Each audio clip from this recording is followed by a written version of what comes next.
Ginklaro naman ni Senator Risa Hontiveros ang nauna sini nga pahayag may kaangtanan sa insidente sang asod-asod nga linokpanay sa Senado kasunod sang emosyonal nga reaksyon ni Senator Pia Cayetano. Sunod kay Hontiveros nahang paniyang balatyagon kag naeksperyensyahan sang iya kaupod nga senador.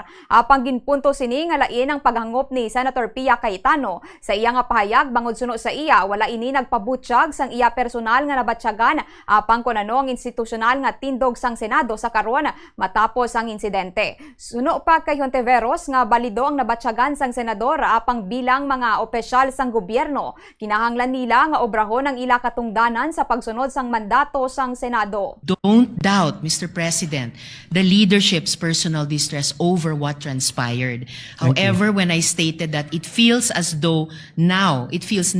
though walang nangyari, I was not speaking about our personal feelings. I was speaking about our institutional posture. Thank you for Our that. grief as senators is valid, but our mandate requires action. Salamat po ng marami, Mr. President.